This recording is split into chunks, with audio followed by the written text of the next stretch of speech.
Alrighty, hello everybody, this is Mirio here. Now, let us begin. When we last left off, Deku actually found out that he can use his quirk by simply remote detonating areas he thinks about whenever he touches an object. Basically, if someone in the next room, I know they're there. If I were to touch the wall, I can immediately just blow up different parts of that room. Basically meaning, if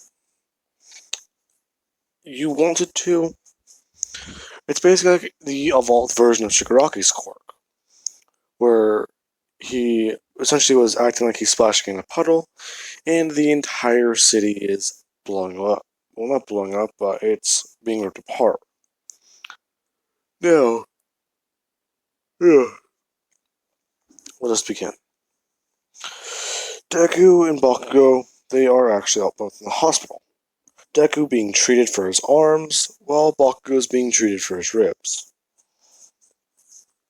These two are actually talking, and All Might would actually appear as he's asking Momo for information. She would give the explanation that she actually helped one boy from 1B.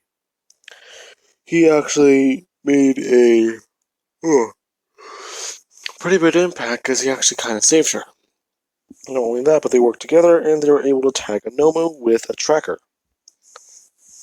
Now, they essentially need it because they need to get Tokoyami. In fact, it's going to be a whole time crunch for them. Deku is thinking, okay, so if he convinces Juro, she might actually come help them. Not just that, Kirishima might actually also be there. So we gotta get this all planned out. Deku actually walks into the room where All Might is, asking if they can join. All Might tells them no, in the fact that the bad shape they're in. Recovery Girl is able to heal their arms, but they're still going to be very sore, correct? Deku would just say yes, but his quirk is stronger. In fact, he believes that he can actually help him get Tokoyami back. All Might would decide and take Deku into the next room with Bakugo. He would then explain to them that this isn't just about that. They're not just trying to get Tokoyami back. In fact, he believes that today he is going to have to face the villain who injured him.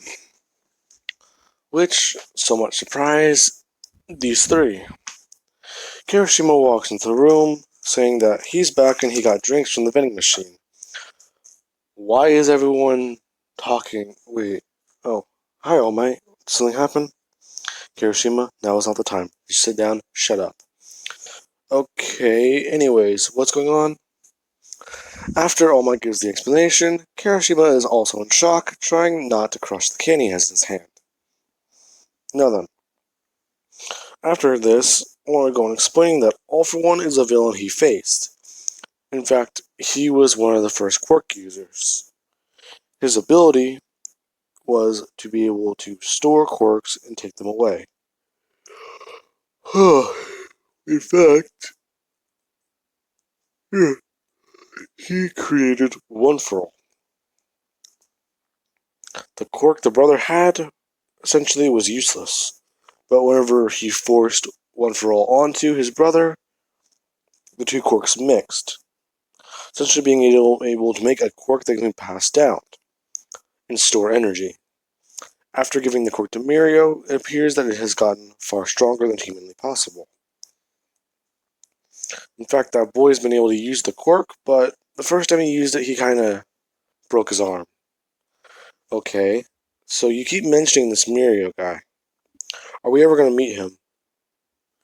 Well, yes, actually. He is accompanying me.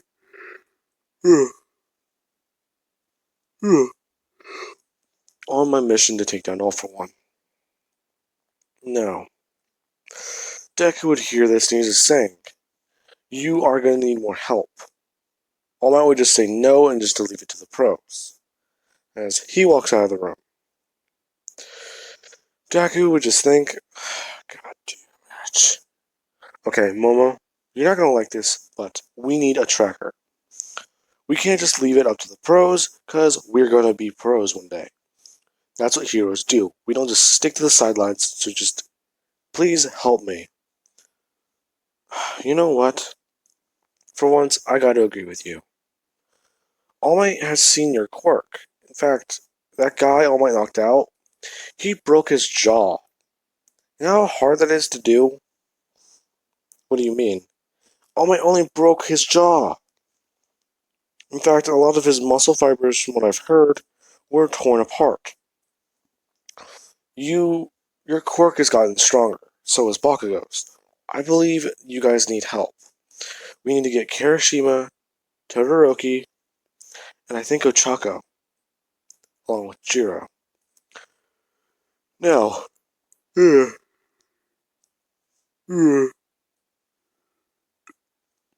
need to get them and we need to go. As they are walking out, this is whenever Ida would say that they are doing this and it's not correct. It's not even right. You must leave it to the pros, which Deku gets angry at. Immediately tapping Kirishima. I almost said Kirishima. Kirishima, my bad. Immediately tapping Ida on the shoulder, saying that they are going to be leaving. If he doesn't like it, then he has to stop them himself. He would immediately bring his hand to punch Deku, but Deku just immediately just holds up his fingers, saying that if he punches him, he's going to go flying backwards, and they're already at a hospital, so he won't need to worry about it. So just leave them alone or come with them. He would just sigh and say, alright, but he still doesn't approve of this. You don't have to approve of it, Ida. We're going to be heroes. We're saving our classmate. Now let's go. As they would all leave. They would eventually find the disguises and arrive in Hosu's. I believe it was Hosu's city. I might be wrong. They would arrive in the city. They would wind up at the villain's base, where the Nemu are being created. Afterwards, they are looking around and watching as things began going crazy. The villains got raided about, I believe, 5 miles away, and they teleported Tokuyami onto the battlefield. After this, All for One would appear, and he actually starts walking towards Tokuyami. This is whenever Best Genius would immediately try and capture All for One, and Mount Lady, I believe she was, Mount Lady was there. She immediately starts trying to attack All for One as well, after Best Genius gets that hole in his gut. Now, as this is going on, this is whenever Deku would whistle as loud as he can, and Tokuyami would see him. Deku immediately just says, he just waves his hand outward and just says, basically saying, come our direction. They would come the direction as Mount Lady falls backwards, smashing into the ground. And All Might would arrive, alongside Romillion, coming out of the ground, actually trying to punch All for One in the face. But he would just be able to step backwards, dodging the punch. Because he took the lady's quirk, who allows her to essentially monitor the area. Now, All for One go on stating that this is quite a surprise, All Might. I would not have expected you to give your quirk to a third year. In fact, it's very surprising to me at all. I expected it to be one of those kids in Class 1A. But it appears I am wrong. So, this is your successor. I will kill him and take back One for All. And I will finally take you down. The symbol of peace will fall, and you will die. As he's saying this, everyone is trying to get off the battlefield as things are about to get crazy. Deku, he is watching this and he's just thinking, this guy really expects us to just leave? Or he just expects us to not be here? He expects someone in 1A? As Deku gets mad, he actually puts his hands onto the ground. As he's thinking, All For One immediately brings his hand up to actually create that All Might killing weapon. As he does so, he immediately just gets bombarded with explosions completely surrounding him, and the building behind him collapsing onto him. Deku actually walks out, and he's still wearing his disguise. As he does so, he actually pulls off his hoodie, showing All Might that it's actually him. All Might's surprised and confused, as everyone else from 1A actually shows that they are here. Ida is actually trying to cover his face. Kirishima just standing there with his arms crossed. Bakugo just holding up a hand. Jiro is actually showing that, yeah, these idiots dragged me along. Well, Ochako is somewhat trying to hide her face. All Might is confused, and he would just see that they have Tokoyami. He would immediately think, wait, if they're here, then that means you two... Hang on, guys, I need to go. You all need to run, is what All Might would say. He's telling them they need to get out of the area and that him and Lemillion will handle this. As Deku just says he doesn't think that that's going to work. All For One immediately come up and raid the rebel, saying that there's more insolent children here that are trying to be heroes. So, he shall deal with them. All For One is still touching the ground, as Deku just says he doesn't think that's how it works. He immediately just clicks his fingers together and puts them onto the ground, as explosions begin forming all around All For One. All Might is somewhat confused and intrigued by this, as Deku just says that they need to actually continue fighting. As Lemillion would immediately start charging in, as he turns on One For All to about 80%. Why am I not giving out 100%? Because this elites, I don't believe Mirio could handle 100%. So I'm at least eyeballing him at 80. Because Deku is able to control 20 to 30%, and Deku's basically a third of Mirio. So I could highball him at 70%, which is actually All Might right now, or I can at least put him a little bit above. So Lemillion charges at him, and he actually bum rushes All For One, as All Might actually does the same. These two are fighting, and this is whenever All For One would immediately try throwing a punch. As soon as he goes to throw the punch at Lemillion, it goes straight through him, as he actually is able to throw a punch hard enough to actually knock off All For One's mask. As he does this, he actually begins throwing as many as he can into All For One's chest, throwing him backwards. Now then, while that is going on, Deku is actually thinking, okay, so that worked. Now then, as he's saying this, Shigaraki and everyone else from the league, they're still thinking, this is not a good idea. So we just really leave him there? Well, I mean, it's better than what's happening now. That kid's quirk. It's reminding me of something. Not sure what, but it's familiar. Anyway, Shigaraki, we should really leave now. Alright, Kurogiri. As they would all leave. Now, while that's going on, All For One's thinking that if he can at least kill the kids that are interfering with their fight, he will have a very good time. As he immediately points, he actually starts charging his finger blast straight towards their direction, actually aiming for Jiro, Bakugo, and a lot of other kids from Class 1A. Todoroki would immediately begin by bringing his ice up, trying to form a giant wall around them, but these fingers would just move around them and actually go to attack. As Deku sees this, he gets angry and begins just immediately just letting off as many explosions as possible. He's still touching the ground, and everything around All For One just immediately begins exploding over and over again. All Might's actually having a bit of trouble fighting through all these explosions because he's actually trying to go all out against All For One, and these are just slowing him down. So he immediately rushes over to Deku, picks him up, and actually runs through the ice.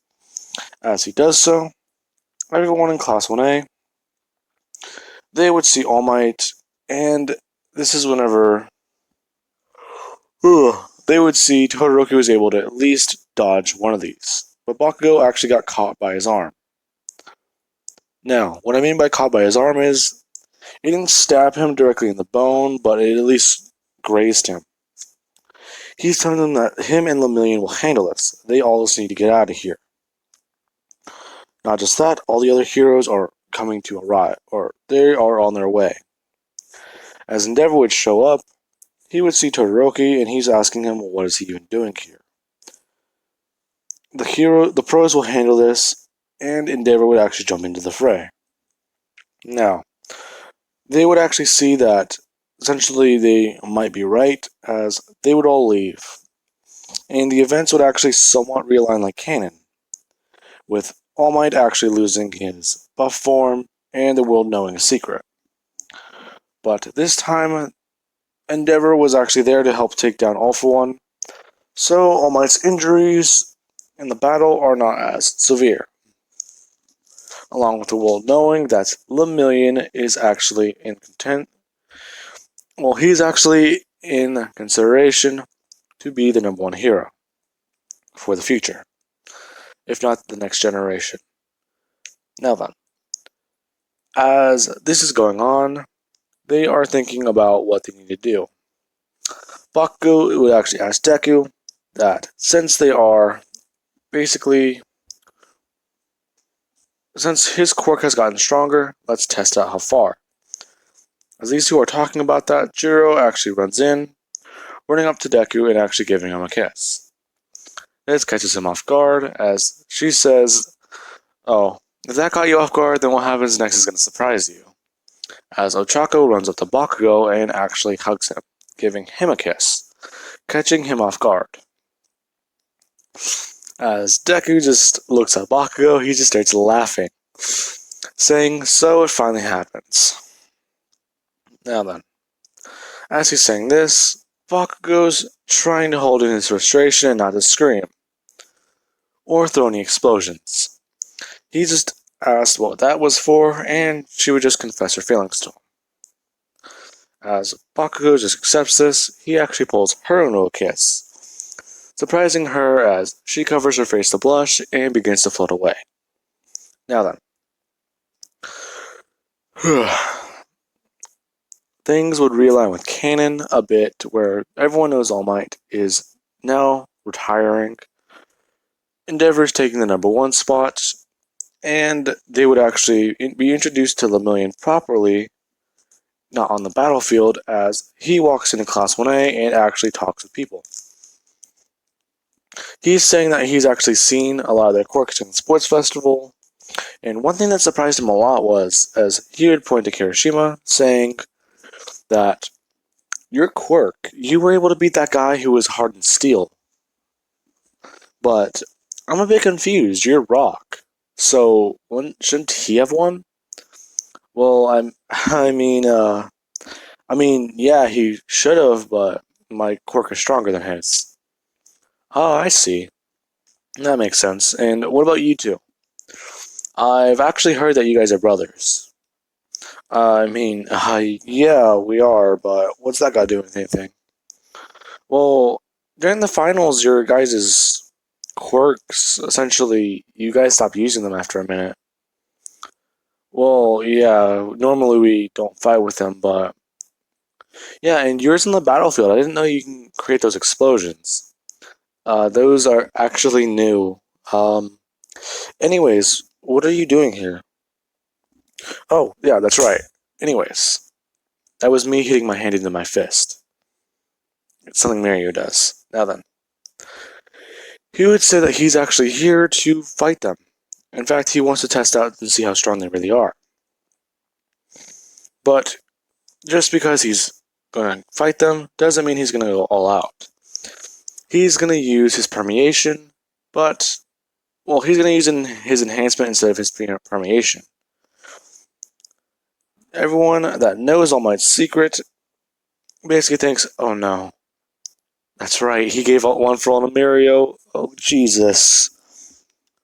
They all look at each other and they are shocked, thinking, we're going to get our ass handed to us, aren't we? Everyone else is really excited, and they would all walk out onto the battlefield. Deku, Bakugo, Kirishima, and Jiro are actually all in agreement with trying to fight him. In fact, the big three think that these two know the secret, but they don't really say it. They just know, oh, Mirio has a new quirk. I wonder what that's about. Mirio would have had to explain it to them and ask them to keep it secret. So these two are just talking. They're thinking that, oh, Mirio could just handle them, right? Well, I mean, yeah, but we shouldn't doubt them. Mirio's a big jump from us. So these two would actually be trying to fight with 1A. They would take down the majority, actually leaving the 5 I've named.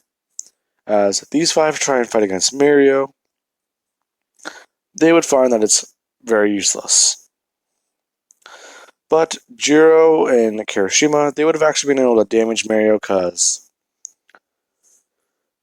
while they are doing all that, Kirishima is basically being a punching bag, and Jiro is actually able to somewhat tear his skin apart. But Bakugo and Deku are actually able to cause the most damage, actually hurting Mirio, since he can't basically forces himself not to dodge. What I mean by forcing himself not to, he's not using his permeation, which is a very good dodging mechanic. Now then, well, he's not doing this. He does actually bring his arms up to block and do all that other stuff. He actually does think that they're quite impressive, but anytime Bakugo attacks him and he blocks him, he has trouble blocking against Deku, since he just puts his hands on the ground and just creates explosions all around him. Anytime any piece of rubble comes up, Deku actually blows up the rubble, basically making it to where Mirio can't block against anything. Until Mirio actually cranks up his power to about 80%, taking them all down. Which he says they are quite impressive, but after a while he just couldn't stop pulling back. He actually got a bit excited. Now, while that's going on, during the provisional license exam, things would go different to canon, with Deku and Jiro actually talking about what's going on. A lot of people are asking and talking, and they deduce that they are essentially going to have the biggest target on their back. Because he tried finding information about people's quirks from their schools, and all he really got was things that happened during the sports festival, because there is no video of it. He would say this out loud, as people are immediately thinking, wait, that means everyone else knows our quirks. As 1A immediately begin just staying together. They would all stick together except for Todoroki actually wandering off, and they would actually come out on top once again. Since the only difference is Deku can't really use his quirk. Well, not really use his quirk, but he can use his quirk, but he convinced everyone else to stay together since they all know our quirks. Which, knowing this, they would have all actually stuck together instead of going out on their own. Now then. Gang Orca, the fight with that, Deku and Bakugo would have actually rushed in, as the Wind Guy and Todoroki are doing that whole thing. They would have actually been able to take down Gang Orca by working together. Deku just always setting off explosions in one direction behind Gang Orca, while he goes to, I think, it's Deku attacking him, he would find that Bakugo is actually attacking him whenever he turns his head. Deku doesn't need to wear his gloves anymore, but he still at least keeps them with him. So, while that's going on, Bakugo actually is attacking him, and he actually pulls the pin on his gauntlets, able to actually break through Orca's skin and actually help take him down. Deku and Bakugo are considered top heroes during these exams because they essentially took down the villain, while people were evacuating civilians. Now then, they would actually win. Bakugo gets his license, and Todoroki is considered the only one who did not. Because during rescue training, Bakugo is more level-headed and cool, and is able to prioritize who has more injuries than who. As Deku and Jiro and Kaminari, Jiro and Kirishima, and Deku, they all work together by Kirishima essentially working like a pillar, as they get a lot of rubble out, and Jiro just being able to vibrate it to actually break it down into dust. Essentially helping clear rooms and actually get civilians out of areas they are stuck in. Now then, that concludes this episode, guys. And that means that the series is going to be done for now. So, because of that, I am actually going to be starting up Doomslayer once again.